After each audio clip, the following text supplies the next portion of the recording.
Chapter 12 The Mirror of Erased.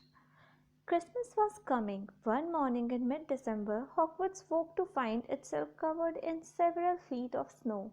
The lake froze solid, and the Weasley twins were punished for bewitching several snowballs so that they followed Quirrell around, bouncing off the back of his turban.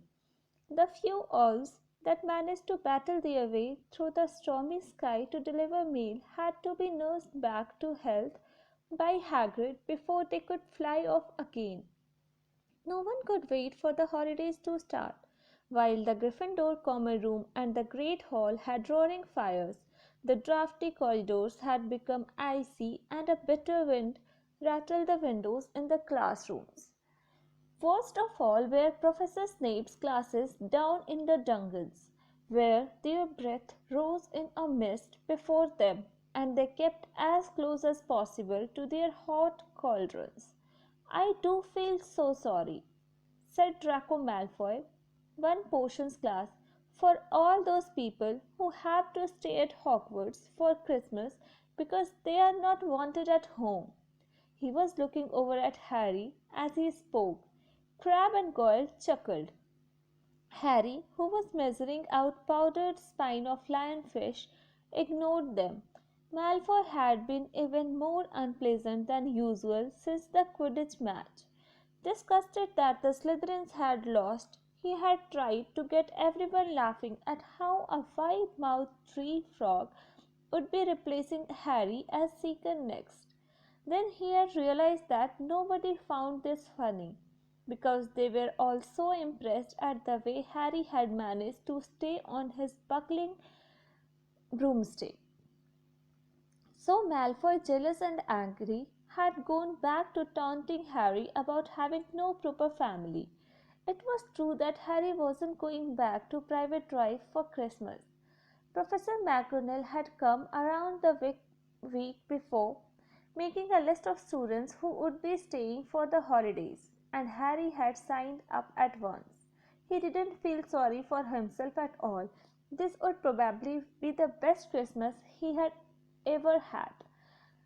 Ron and his brothers were staying too, because Mr. and Mrs. Weasley were going to Romania to visit Charlie.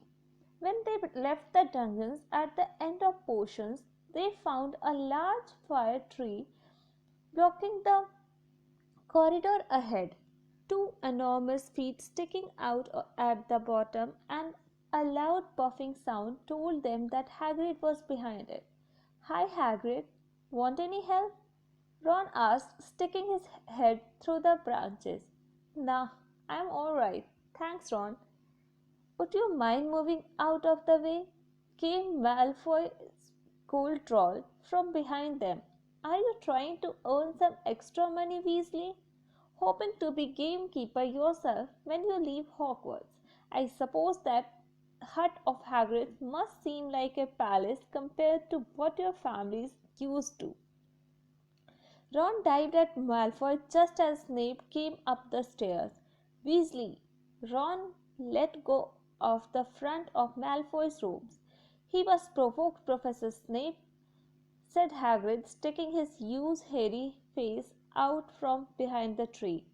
"Malfoy was insulting his family." "Be that as it may, fighting is against Hogwarts rule, Hagrid," said Snape silkily. "5 points from Gryffindor, Weasley, and be grateful it isn't more. Move along, all of you." Malfoy, Crabbe, and Goyle pushed roughly past the tree, scattering needles everywhere and smirking. "I will get him," said Ron, grinding his teeth at Malfoy's back. "One of these days I will get him." "I hate them both," said Harry, Malfoy, and Snape. "Come on, cheer up. It's nearly Christmas," said Hagrid. "Tell you what, come with me and see the Great Hall. Looks a treat." So the three of them followed Hagrid and his tree off to the Great Hall, where Professor McGonagall and Professor Flitwick were busy with the Christmas decorations. "Ah, Hagrid, the last tree.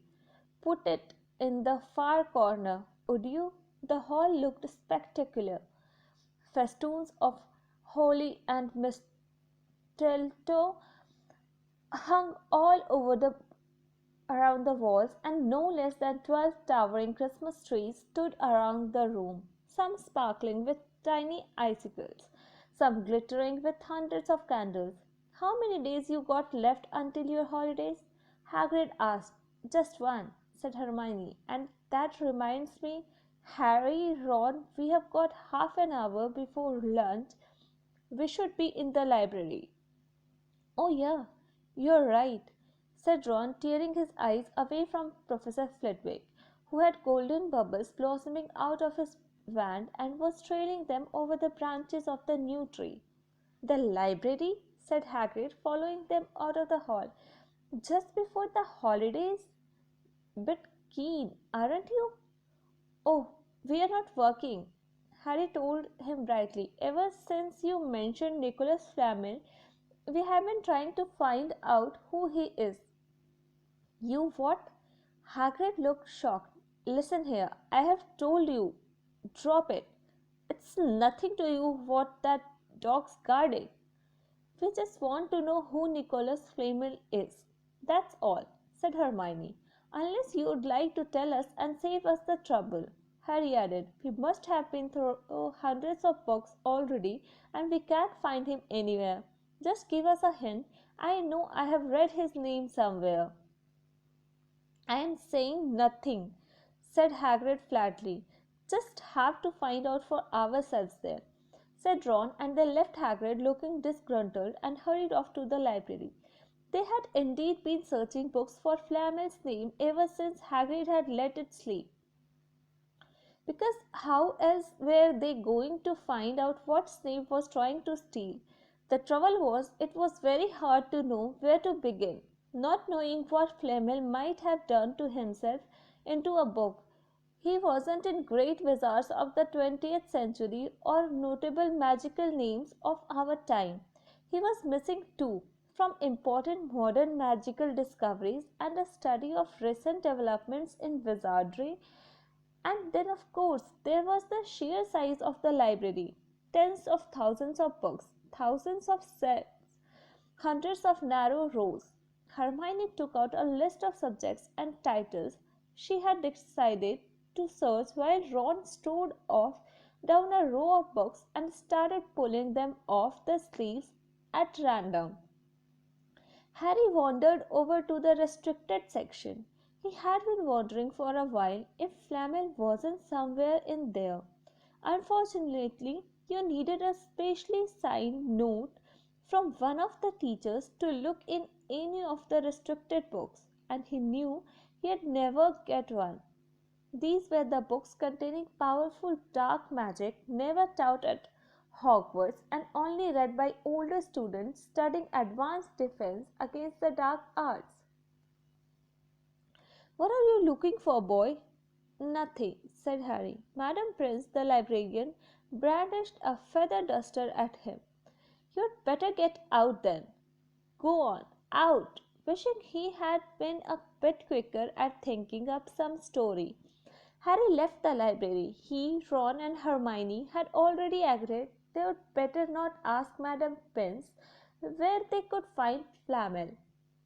They were sure she would be able to tell them, but they couldn't risk Snape hearing what they were up to.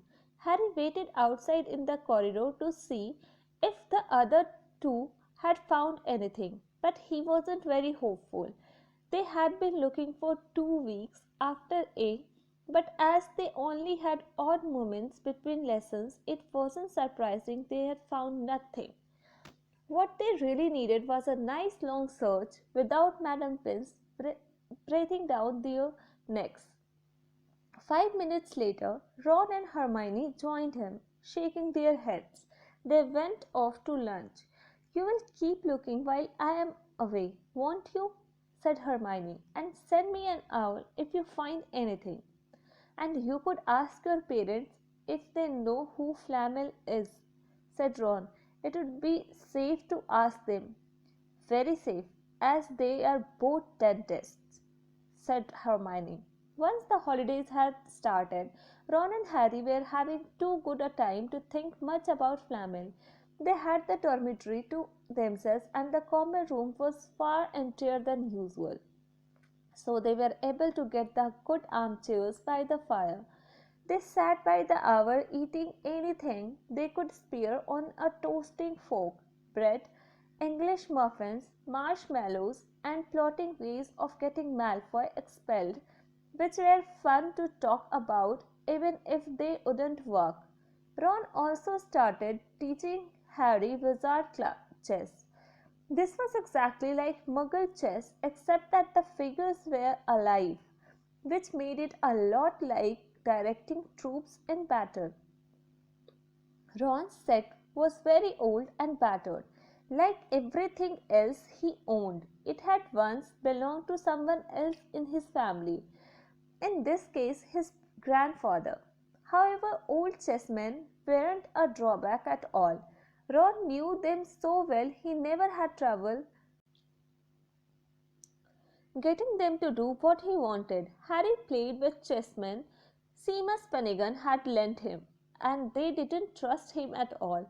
He wasn't a very good player yet, and they kept shouting different bits of advice at him, which was confusing. Don't send me there. Can't you see his knight? Send him. We can afford to lose him. On Christmas Eve, Harry went to bed looking forward to the next day for the food and the fun, but not expecting any presents at all. When he woke early in the morning, however, the first thing he saw was a small pile of packages at the foot of his bed. "Merry Christmas," said Ron sleepily as Harry scrambled out of bed and pulled on his bathrobe. "You too," said Harry. "Will you look at this? I have got some presents." "What did you expect? Turnips?" said Ron, turning to his own pile, which was a lot bigger than Harry's. Harry picked up the top parcel. It was wrapped in thick brown paper, and scrawled across it was "To Harry, from Hagrid." Inside was a roughly cut wooden flute. Hagrid had obviously whittled it himself. Harry blew it. It sounded a bit like an owl. A second, very small parcel contained a note. "We received your message and enclosed your Christmas present from Uncle Vernon and Aunt Petunia." Taped to the note was a 50-pence piece. "That's friendly," said Harry. Ron was fascinated by the 50-pence. "Weird," he said. What a shape. This is money?" "You can keep it," said Harry, laughing at how pleased Ron was. "Hagrid and my aunt and uncle. So, who sent these?" "I think I know who that one's from," said Ron, turning a bit pink and pointing to a very lumpy parcel. "My mom. I told her you didn't expect any presents, and oh no," he groaned, "she has made you a Weasley sweater." Harry had torn open the parcel to find a thick hand-knitted sweater in emerald green and a large box of homemade fudge. "Every year she makes me a sweater," said Ron, unwrapping his own, "and mine's always maroon." "That's really nice of her," said Harry, trying the fudge, which was very tasty. His next present also contained candy, a large box of chocolate frogs from Hermione. This only left one parcel. Harry picked it up and felt it. It was very light. He unwrapped it. Something fluid and silvery grey went slithering to the floor, where it lay in gleaming folds. Ron gasped. "I have heard of those," he said in a hushed voice, dropping the box of every flavor beans he had gotten from Hermione. "If that's what I think it is, they are really rare and really valuable." What what is it?" Harry picked the shining silvery cloth off the ground. It was strange to the touch, like water woven into material. "It's an invisibility cloak," said Ron, a look of awe on his face. "I'm sure it is. Try it on." Harry threw the cloak around his shoulders and Ron gave a yell. It is! Look down! Harry looked down at his feet, but they were gone. He dashed to the mirror. Sure enough, his reflection looked back at him. Just his head suspended in mid-air, his body completely invisible. He pulled the cloak over his head and his reflection vanished completely. "There is a note," said Ron suddenly. A note fell out of it. Harry pulled off the cloak and seized the letter. Written in narrow, loopy writing he had never seen before were the following words: "Your father left this in my possession before he died. It is time it was returned to you. Use it well. A very Merry Christmas to you." There was no signature. Harry stared at the note. Ron was admiring the cloak. "I had give anything for one of these," he said. "Anything." "What's the matter?" "Nothing," said Harry. He felt very strange. Who had sent the cloak? Had it really once belonged to his father? Before he could say or think anything else, the dormitory door was flung open and Fred and George Weasley bounded in. Harry stepped the cloak quickly out of sight. He didn't feel like sharing it with anyone else yet. "Merry Christmas." "Hey, look, Harry's got a Weasley sweater too." Fred and George were wearing blue sweaters, one with a yellow F on it and the other a G. "Harry's is better than ours, though," said Fred, holding up Harry's sweater. "She obviously makes more of an effort if you are not family." "Why aren't you wearing yours, Ron?" George demanded. "Come on, get it on. They are lovely and warm." "I hate maroon," Ron moaned half-heartedly as he pulled it over his head. "You haven't got a letter on yours," George observed. "I suppose she thinks you don't forget your name. But we are not stupid. We know we are called Gret and Forge." "What's all the is noise?" Percy Weasley stuck his head through the door, looking disapproving. He had clearly gotten halfway through unwrapping his presents as he, too, carried a lumpy sweater over his arm, which Fred seized. "P for prefect." "Get it on, Percy, come on. We are all wearing ours. Even Harry got one." "I don't want," said Percy thickly, as the twins forced the sweater over his head, knocking his glasses askew. "And you are not sitting with the prefects today either," said George. "Christmas is a time for family." They frog-marched Percy from the room, his arms pinned to his side by his sweater. Harry had never in all his life had such a Christmas dinner. 100 fat roast turkeys, mountains of roast and boiled potatoes, platters of chipolatas, tureens of buttered peas, silver bowls of thick, rich gravy and cranberry sauce, and stacks of wizard crackers every few feet along the table. These fantastic party favors were nothing like the feeble muggle ones the Dursleys usually bought, with their little plastic toys and their flimsy paper hats inside. Harry pulled a wizard cracker with Fred, and it didn't just bang, it went off with a blast like a cannon and engulfed them all in a cloud of blue smoke, while from the inside exploded a real admiral's hat and several live white mice. Up at the high table, Dumbledore had swapped his pointed wizard's hat for a flowered bonnet, was chuckling merrily at a joke Professor Flitwick had just read him.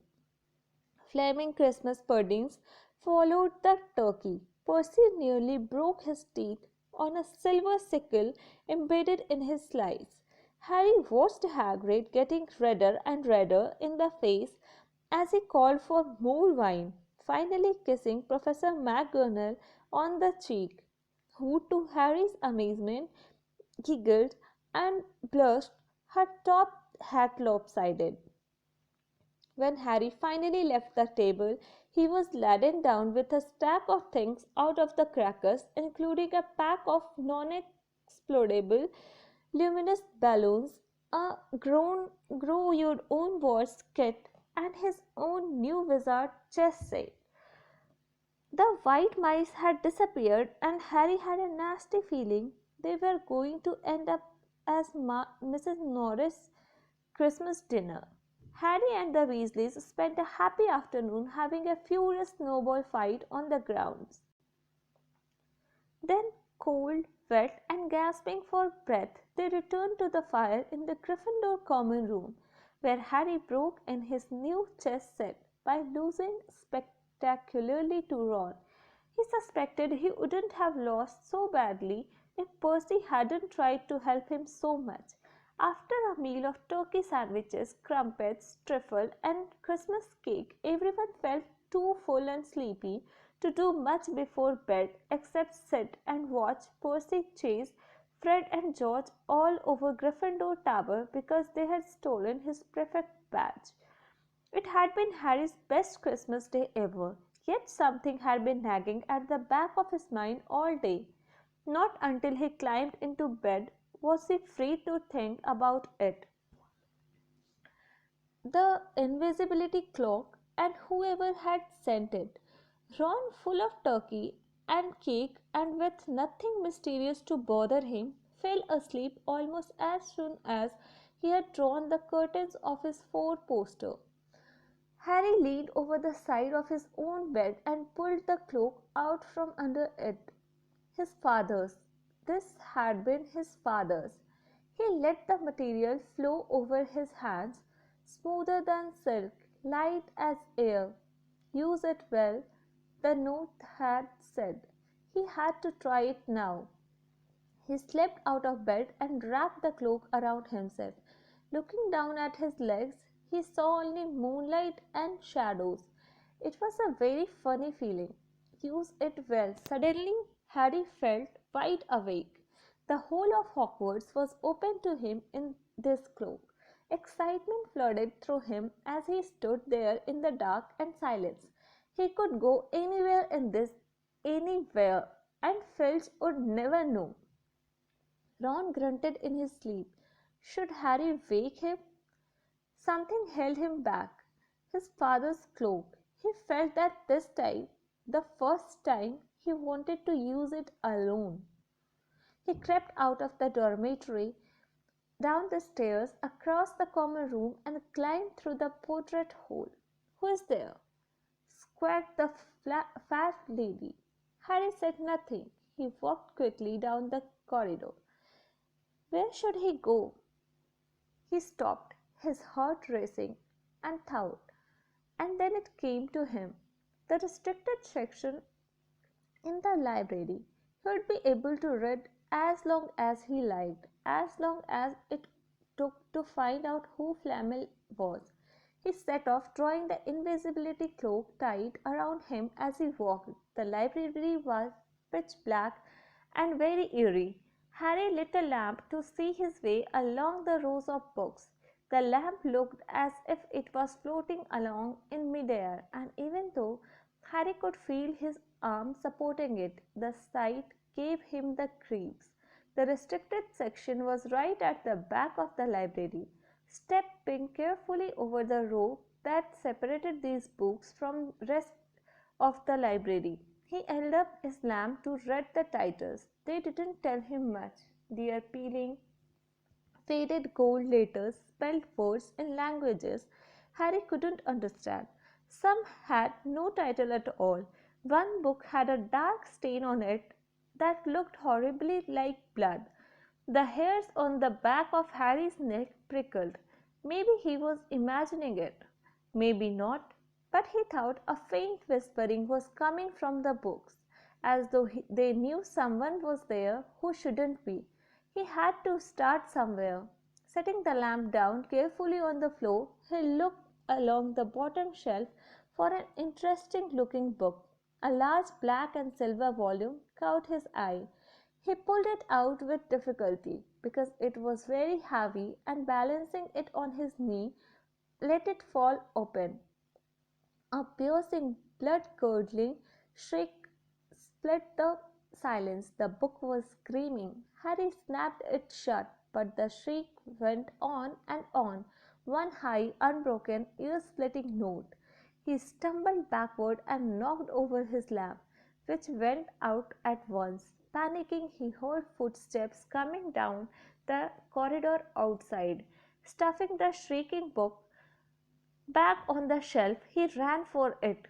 He passed Filch in the doorway. Filch's pale, white eyes looked straight through him, and Harry slipped under Filch's outstretched arm and streaked off up the corridor, the book shrieks still ringing in his ears. He came to a sudden halt in front of a tall suit of armor. He had been so busy getting away from the library he hadn't paid attention to where he was going. Perhaps because it was dark, he didn't recognize where he was at all. There was a suit of armor near the kitchens, he knew, but he must be 5 floors above there. You asked me to come directly to you, Professor? If anyone was wandering around at night and somebody seen been in the library restricted section, Harry felt the blood drain out of his face. Wherever he was, Filch must know a shortcut because his soft, greasy voice was getting nearer, and to his horror, it was Snape who replied, "The restricted section? Well, they can't be far. We will catch them." Harry stood rooted to the spot as Filch and Snape came around the corner ahead. They couldn't see him, of course, but it was a narrow corridor, and if they came much nearer, they would knock right into him. The cloak didn't stop him from being solid. He backed away as quietly as he could. A door stood ajar to his left. It was his only hope. He squeezed through it, holding his breath, trying not to move it, and to his relief, he managed to get inside the room without their noticing anything. They walked straight past, and Harry leaned against the wall, breathing deeply, listening to their footsteps dying away. That had been close, very close. It was a few seconds before he noticed anything about the room he had hidden in. It looked like an unused class. The dark shapes of desks and chairs were piled against the wall, and there was an upturned waste paper basket, but propped against the wall, facing him, was something that didn't look as if it belonged there, something that looked as if someone had just put it there to keep it out of the way. It was a magnificent mirror, as high as the ceiling, with an ornate gold frame standing on two clawed feet. There was an inscription carved around the top. Erased straw, eru out ubi cafru oit on vorse. His panic fading now that there was no sound of Filch and Snape. Harry moved nearer to the mirror, wanting to look at himself, but seeing no reflection again. He stepped in front of it. He had to clap his hands to his mouth to stop himself from screaming. He whirled around. His heart was pounding far more furiously than when the book had screamed, for he had seen not only himself in the mirror, but a whole crowd of people standing right behind him. But the room was empty. Breathing very fast, he turned slowly back to the mirror. There he was, reflected in it, white and scared looking. And there, reflected behind him, were at least 10 others. Harry looked over his shoulder, but still no one was there. Or were they all invisible too? Was he in fact in a room full of invisible people, and this mirror's trick was that it reflected them, invisible or not? He looked in the mirror again. A woman standing right behind his reflection was smiling at him and waving. He reached out a hand and felt the air behind him. If she was really there, he would touch her. Their reflections were so close together, but he felt only air. She and the others existed only in the mirror. She was a very pretty woman. She had dark red hair, and her eyes are just like mine, Harry thought, edging a little closer to the glass. Bright green, exactly the same shape. And then he noticed that she was crying, smiling, but crying at the same time. The tall, thin, black haired man standing next to her put his arm around her. He wore glasses and his hair was very untidy. It stuck up at the back, just as Harry's did. Harry was so close to the mirror now that his nose was nearly touching that of his reflection. "Mom," he whispered. "Dad." They just looked at him, smiling, and slowly Harry looked into the faces of the other people in the mirror and saw other pairs of green eyes like his, other noses like his, even a little old man who looked as though he had Harry's knobbly knees. Harry was looking at his family for the first time in his life. The Potter smiled and waved at Harry, and he stared hungrily back at them, his hands pressed flat against the glass as though he was hoping to fall right through it and reach them. He had a powerful kind of ache inside him, half joy, half terrible sadness. How long he stood there, he didn't know. The reflections did not fade, and he looked and looked until a distant noise brought him back to his senses. He couldn't stay here, he whispered. "I'll come back," and hurried from the room. "You could have woken me up," said Ron crossly. "You can come tonight. I'm going back. I want to show you the mirror."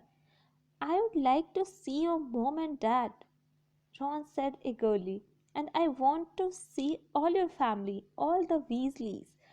You will be able to show me your other brothers and everyone.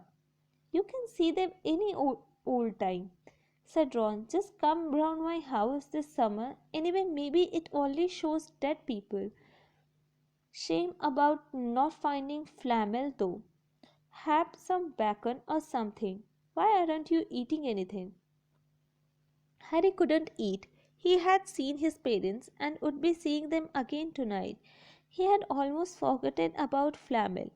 It didn't seem very important anymore. Who cared what the three-headed dog was guarding?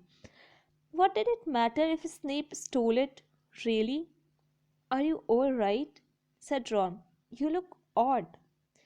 What Harry feared most was that he might not be able to find the mirror room again. With Ron covered in the cloak, too, they had to walk much more slowly the next night. They tried retracing Harry's route from the library, wandering around the dark passageways for nearly an hour. "I'm freezing," said Ron. "Let's forget it and go back." "No," Harry hissed. "I know it's here somewhere." They passed the ghost of a tall witch gliding in the opposite direction, but saw no one else. Just as Ron started moaning that his feet was dead with cold, Harry spotted the suit of armor. "It's there, just here." "Yes." They pushed the door open. Harry dropped the cloak from around his shoulders and ran to the mirror. There they were. His mother and father beamed at the sight of him. "See?" Harry whispered. "I can't see anything." "Look! Look at them all. There are lots of them." "I can only see you." Look at Look at it properly. Go on. Stand where I am." Harry stepped aside, but with Ron in front of the mirror, he couldn't see his family anymore. Just Ron in his paisley pajamas. Ron, though, was staring transfixed at his image. "Look at me," he said. "Can you see all your family standing around you?" "No, I am alone. But I am different. I look older. And I am head boy." "What?" "I am. I am wearing the badge like Bill used to, and I am holding the house cup and the Quidditch cup." I'm Quidditch captain too. Ron tore his eyes away from this splendid sight to look excitedly at Harry. Do you think this mirror shows the future? How can it? All my family are dead. Let me have another look. You had it to yourself all last night. Give me a bit more time. You are only holding the Quidditch cup. What's interesting about that? I want to see my parents. Don't push me. A sudden noise outside in the corridor put an end to their discussion. They hadn't realized how loudly they had been talking. Quick! Ron threw the cloak back over them as the luminous eyes of Mrs. Norris came round the door. Ron and Harry stood quite still, both thinking the same thing. Did the cloak work on cats? After what seemed an age, she turned and left. This isn't safe. She might have gone for Filch. I bet she heard us. Come on. And Ron pulled Harry out of the room. The snow still hadn't melted the next morning. Want to play chess, Harry? Said Ron. No. Why don't we go down and visit Hagrid? No, you go. I know what you are thinking about, Harry. That mirror. Don't go back tonight. Why not? I don't know. I, I have just got a bad feeling about it. And anyway, you have got too many close shaves already. Filch, Snape, and Mrs. Norris are wandering around. So, what if they can't see you? What if they walk into you? What if you knock something over? You sound like Hermione. I'm serious, Harry. Don't go. But Harry only had one thought in his head, which was to get back in front of the mirror, and Ron wasn't going to stop him. That third night, he found his way more quickly than before. He was walking so fast he knew he was making more noise than was wise. But he didn't meet anyone. There was nothing to stop him from staying here all night with his family. Nothing at all, except so back again, Harry? Harry felt as though his inside had turned to ice. He looked behind him. Sitting on one of the desks by the wall was none other than Albus Dumbledore. Harry must have walked straight past him, so desperate to get to the mirror he hadn't noticed him. I didn't see you, sir. Strange how near-sighted being invisible can make you, said Dumbledore, and Harry was relieved to see that he was smiling. So, said Dumbledore, slipping off the desk to sit on the floor with Harry, you like hundreds before you have discovered the delights of the mirror of Erised. I didn't know it was called that, sir, but I expect you have by now what it does. It will it shows me my family, and it showed your friend Ron himself as head boy. How did you know? I don't need a cloak to become invisible, said Dumbledore gently. Now can you think what the mirror of Erised shows us all? Harry shook his head. Let me explain. The happiest man on earth would be able to use the mirror of Erised like a normal mirror. That is, he would look into it and see himself exactly as he is. Does that help? Harry thought. Then he said slowly, it shows us what we want, whatever we want. Yes or no? Yes and no, said Dumbledore quietly. It shows us nothing more or less than the deepest, most desperate desire of our hearts. You, who have never known your family, see them standing around you. Ronald Weasley, who has always been overshadowed by his brothers, sees himself standing alone, the best of all of them. However, this mirror will give us neither knowledge nor truth. Men have wasted away before it, entranced by what they have seen, or been driven mad, or not knowing if what it shows is real or even possible. The mirror will be moved to a new home tomorrow, Harry, and I ask you not to go looking for it again. If you ever do run across it, you will now be prepared. It does not do to dwell on dreams and forget to leave.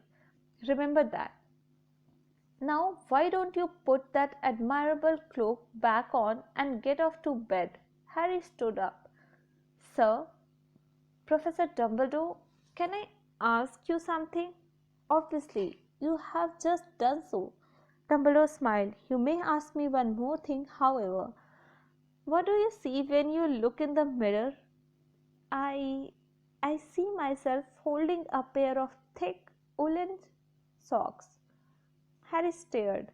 One can never have enough socks, said Dumbledore. Another Christmas has come and gone, and I didn't get a single pair.